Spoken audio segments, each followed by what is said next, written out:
مسلم زندگی شما بعد از دیدن این مجموعه کلیپ ها تغییر خواهد کرد و شما وارد یک جهان دیگر خواهید شد. آرزوی ما اینه که شما بتوانید در کمترین چالش با جهان هستی زندگی خودتون رو اداره بکنید.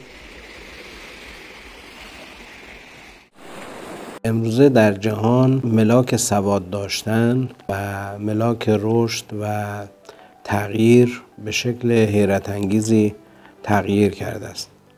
در گذشته دیدگاه بر این بود که بایستی کارخانجات بزرگتر، سرمایه‌های انباشته‌تر و ثروت‌های کلانتری رو انسان‌ها تحصیل بکنند یا اینکه مدارج علمی زیادی رو بگذرونند، مدارک مختلفی رو بگیرند و در هر دوره‌ای یک تعبیری نسبت به سواد و دانایی داشتیم تا الان.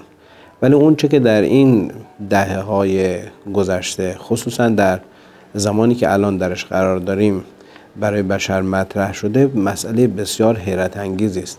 با اون اینه که سواد توانایی تغییر دادن خویش تعریف شده و طبیعتاً سرمایه گذاری هم سرمایه گذاری بر روی خویشتن بسیار بسیار اتفاق مهمی است. یعنی فهم ما اینه که بشر با رسیدن به این اصل یکی از مهمترین کشفیات خودش رو در طی تاریخ حیات بشری توانسته که به اثبات برسونه.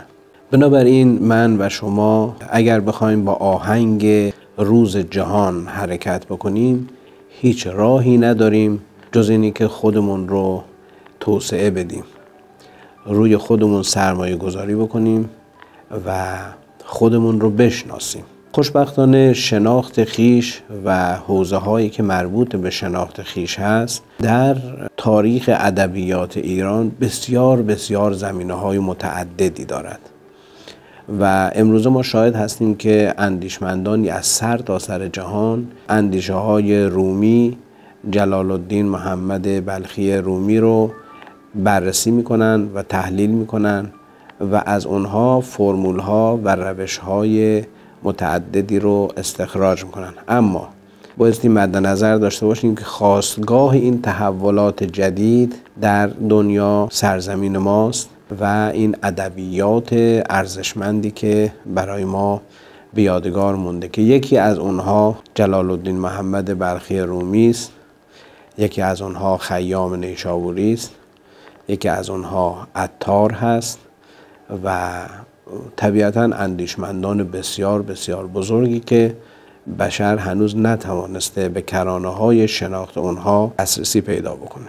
همت ما در این مجموعه کلیپ ها و تصویرهایی که مشاهده میکنید این هست که راهکارها و روش‌های اجرایی که به توسعه شخصی، به سرمایه گذاری بر روی خویشتن و به رشد و خودسازی انسان منجر می شود رو با شما در میان بگذاریم. مسلم زندگی شما بعد از دیدن این مجموعه کلیپ ها تغییر خواهد کرد و شما وارد یک جهان دیگری خواهید شد که این جهان دیگر زندگی شما و سرنوشت شما رو کاملا تغییر خواهد داد. آرزوی ما اینه که شما بتوانید در کمترین چالش با جهان هستی زندگی خودتون رو اداره بکنید و بتوانید با دسترسی به منبع بسیار بسیار گسترده زبان و ادب فارسی فرمول ها و روش هایی رو که میتواند در زندگی شما تحول ایجاد بکند انشاءالله از این طریق دریافت بکنید. امیدوارم موفق باشید. Dinesh Media Update Idea.